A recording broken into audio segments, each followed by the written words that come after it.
అజరుద్దీన్ గారిని ఎల్లుండి మంత్రివర్గంలోకి తీసుకోబోతున్నారు, ప్రమాణ స్వీకారం చేయబోతున్నారని ఇప్పుడు ఒక వార్త వచ్చింది. అంటే వీళ్ళు ఎంతగా భయపడుతున్నారో, ఈ ఎన్నికల పక్క 11వ తేదీ నాడు ఎన్నికలుంటే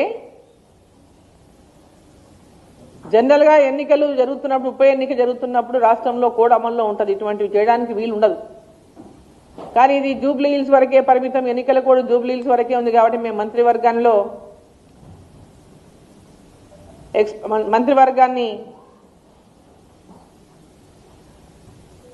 ప్రమాణ స్వీకారం అజరుద్దీన్ గారితో చేయించొచ్చని ఈరోజు ఎల్లుండి 31వ తారీఖు 11 గంటలకు వాళ్ళు ముహూర్తం పెట్టుకున్నారనే విషయాన్ని తెలుస్తాం.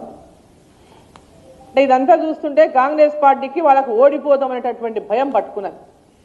ఖచ్చితంగా కాంగ్రెస్ పార్టీ ఎన్నికల్లో ఓడిపోబోతున్నది అనేటటువంటి విషయం కూడా స్పష్టమైంది. అజరుద్దీన్ గారిని ఎల్లుండి మంత్రివర్గంలోకి తీసుకోబోతున్నారు, ప్రమాణ స్వీకారం చేయబోతున్నారని ఇప్పుడు ఒక వార్త వచ్చింది. అంటే వీళ్ళు ఎంతగా భయపడుతున్నారో, ఈ ఎన్నికల పక్క 11వ తేదీ నాడు ఎన్నికలుంటే జనరల్గా ఎన్నికలు జరుగుతున్నప్పుడు, ఉప ఎన్నిక జరుగుతున్నప్పుడు రాష్ట్రంలో కోడ్ అమల్లో ఉంటుంది, ఇటువంటివి చేయడానికి వీలు ఉండదు. కానీ ఇది జూబ్లీ హిల్స్ వరకే పరిమితం, ఎన్నికల కోడ్ జూబ్లీ హిల్స్ వరకే ఉంది కాబట్టి మేము మంత్రివర్గాన్ని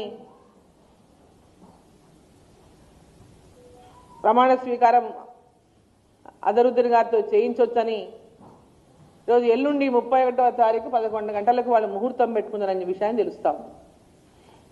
అంటే ఇదంతా చూస్తుంటే కాంగ్రెస్ పార్టీకి వాళ్ళకు ఓడిపోతామనేటటువంటి భయం పట్టుకున్నది. ఖచ్చితంగా కాంగ్రెస్ పార్టీ ఎన్నికల్లో ఓడిపోబోతున్నది అనేటటువంటి విషయం కూడా స్పష్టమైంది.